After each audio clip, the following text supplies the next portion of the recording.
Okay, the last of the octatonics here is a whole half tone. We did half whole tone before.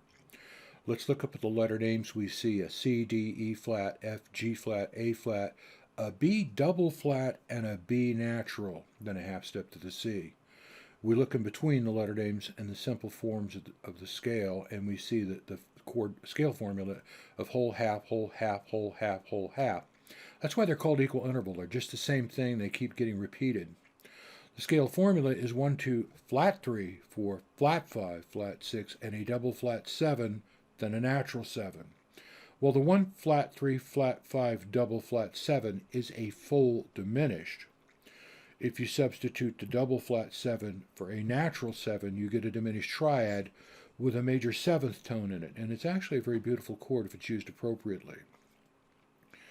When we get into the enharmonic properties page about 4-note chord structures, the half and full diminished have extraordinarily usable names. I'll talk about that later. Let's look down at the scale by letter name, and we see on the 6th string that there's no open position because we don't have an open E flat. I did on the 2nd string place an E flat up on the 4th fret of that 2nd string. About this first shape, you see the 3 notes in the 6th string, then you move to the open position, 3 notes on the 5th string. But the 4th and 2nd strings have 4 tones on them. The 3rd string only has 2. The 6th and 1st strings look the same. We look over by interval name interval name. We see the double flat 7 and the major 7. So you want to be kind of cautious when you go through this. You need to call out the letter name and the corresponding interval number. And when we look over at the chord, you do the same thing. Now about this chord and about full diminished notes. How many total chords and diminished tones are there? If you move that chord 3 frets from the 2nd to the 3rd to the 4th fret, you would have hit all the potential full diminished chords there are. They have enharmonic properties. Every note within that chord can be the root of another chord. Why?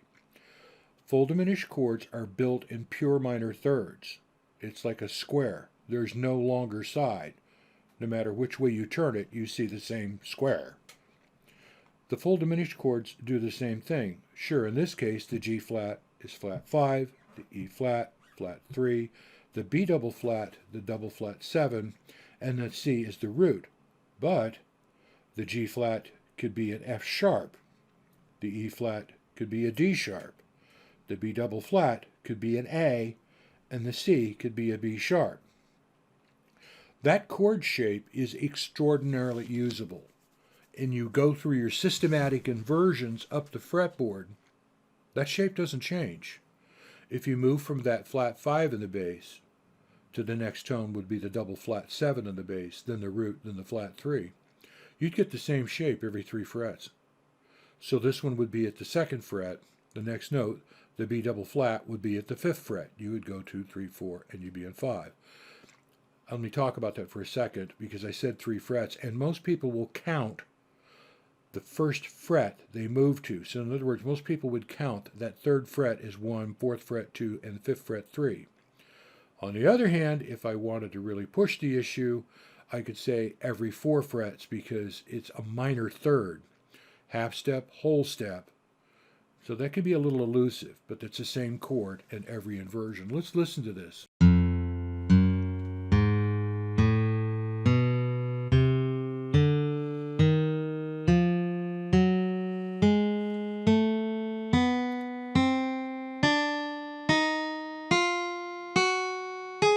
So it's a little dissonant, and without a chord structure underneath it, it kind of doesn't sound like much. On top of that, scales like this, when you just play them like that, it's like big deal. You played a scale. Who cares? When it's used over a chord progression and for brief moments, not for a very long time, it will add a whole lot of detail and unique things to the single notes. I'm just going to scroll down to the next 2 shapes. Here's the only 2 shapes that are really truly left in this, and the one at the bottom is going to repeat itself here pretty quick. The first one at the top here shows the 1st fret with 4 notes on the 6th string. Half step, whole step, half. Then you move up to the second fret and 3 notes on the fifth string.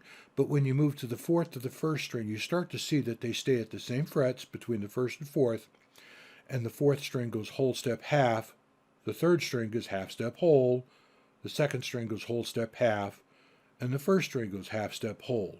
Then I threw another half step on top just to see all the potential tones.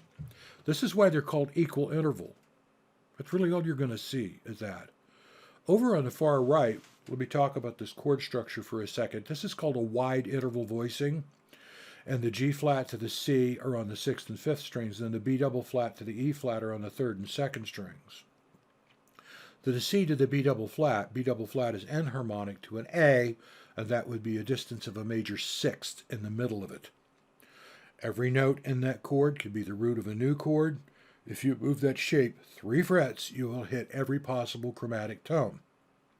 We look down at the last scale at the bottom, and we see something happen here.